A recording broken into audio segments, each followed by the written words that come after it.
আসসালামু আলাইকুম। আজকের ভিডিওতে আপনাদেরকে দেখাবো খুবই অল্প সময়ে আর সহজে একদম ঝটপট কিভাবে রাইস কুকারের মধ্যে আপনারা ভেজিটেবল অ্যান্ড চিকেন স্যুপ বানাতে পারেন।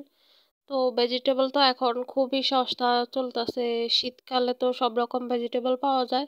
তো যে কোনো দিনই খুবই সহজে এটা বানাতে পারবেন। আর রাইস কুকারে বানানোর কারণে ঝামেলা অনেকটাই কম, একদম তাড়াতাড়ি হয়ে যায়। তো প্রথমে চলে যাচ্ছি রান্নাতে। প্রথমে আমরা যে মুরগির মাংসর এক পিস পুরা বুকের মাংস নিছি আমরা, ওটা একটা বেশি করে পানি দিয়ে রাইস কুকারের মধ্যে সিদ্ধ হতে বসিয়ে দেব। এর সাথে দিব অল্প একটু আদা কুচি।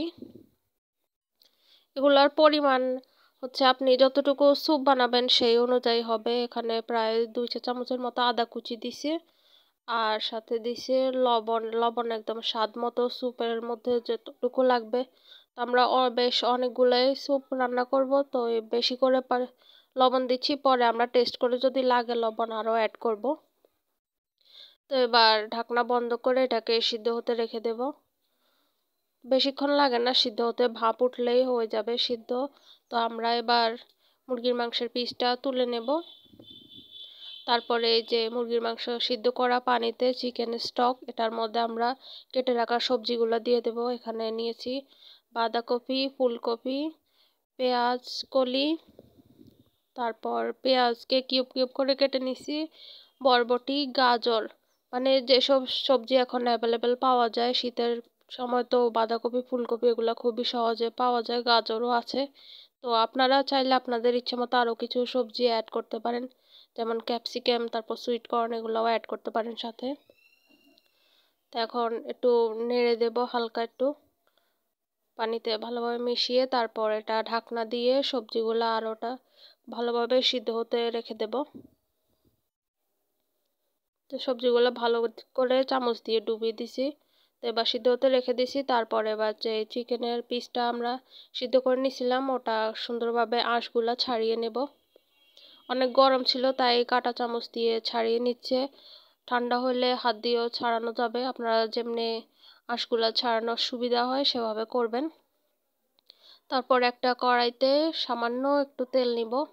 পুরো স্যুপে কিন্তু এইটুকুই তেল গেছে, আর কোনো তেল নেই। তো যারা একটু হেলদি কিছু খেতে চান তারাও এটা ট্রাই করতে পারেন, একদম খুবই অল্প তেলেই হবে। তো অল্প একটু তেল আর গোলমরিচের গুঁড়া দিয়ে এটা হালকা একটু ভেজে নেব লাল লাল করে। তারপরে যে আমাদের সবজিটা সিদ্ধ হয়ে গেছে, তারপর এই যে নেড়ে আমরা দেখতেছি এখনো পুরোপুরি সিদ্ধ হয় না, হাফ কুক হয়েছে।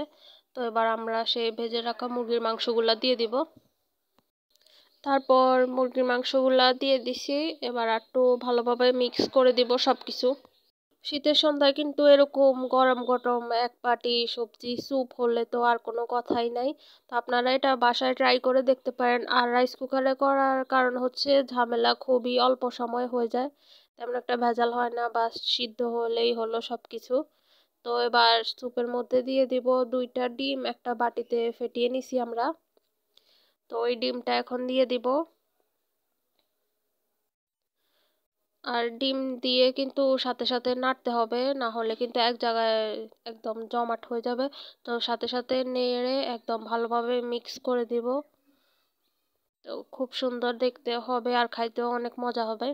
আপনারা স্যুপ বেশি হলে বা কম হলে একটা ডিম বা 4টা 5টাও ডিম দিতে পারেন, যতটুকু স্যুপ বানাইতেছেন। তো তারপর দিয়ে দেব হচ্ছে টেস্টিং সল্ট, এমএসজি, আজিনোমোটো, যে যে নামে চিনেও সেটাই। তো এটা খুবই অল্প দিছি, 1 চামচের মতো মনে হয় দিছে। তারপর সবকিছু আবার ভালোভাবে মিক্স করে দেব। আর এখন তো প্রায় হয়ে গেছে, আর অল্প কিছুক্ষণ বাকি আছে। তো এবার হচ্ছে স্যুপটাকে একটু ঘন করার দরকার। তো ঘন করার জন্য আমরা একটা বাটিতে নিয়েছি কর্নফ্লাওয়ার। তো আমরা এখানে প্রায় 5-6 চামচের মতো কর্নফ্লাওয়ার নিছি। তারপর একটু পানি দিয়ে এটা গুলে নেব, অবশ্যই ঠান্ডা পানি হতে হবে। পানি দিয়ে গুলে তারপর এটা স্যুপের মধ্যে দিয়ে সাথে সাথে নাড়তে হবে।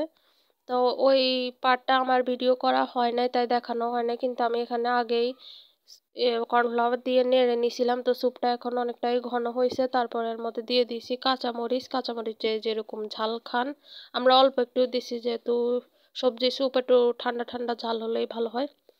তারপর এটার মধ্যে দিয়েছি পেঁয়াজ পাতা একদম সবার শেষে পেঁয়াজ পাতাটা দিয়ে আমরা রাইস কুকারের লাইনটা অফ করে ঢাকনা আটকে রেখে দেব প্রায় 4-5 মিনিটের মতো। এরপর কিন্তু হয়ে যাবে। তো আমরা পেঁয়াজ পাতা দিয়ে আর কোনো রান্না টান্না করব না। তো এবার আমাদের এই যে স্যুপ হয়ে গেছে, গরম গরম সবজি স্যুপ একদম এক হাঁড়ি রেডি। রাইস কুকারে করাতে কিন্তু ভেজাল একদমই হয় নাই, খুবই সহজে আর অল্প সময় হয়ে গেছে। তো এবার আমি নিজে খাওয়ার জন্য একটা বাটিতে সুন্দর করে বেড়ে নিচ্ছি। তো আপনাদের আমার আজকের এই সবজি স্যুপের ভিডিও কেমন লাগছে অবশ্যই কমেন্টে জানাবেন। আর এরকম আরও সুন্দর সুন্দর রেসিপি দেখতে চাইলে অবশ্যই আমার চ্যানেলটি সাবস্ক্রাইব করে দিবেন। আর যদি ফেসবুকে দেখে থাকেন তাহলে অবশ্যই আমাকে ফলো দিবেন। তো আমার আজকের ভিডিও পর্যন্তই, সবাই ভালো থাকবেন। আল্লাহ হাফেজ, টাটা।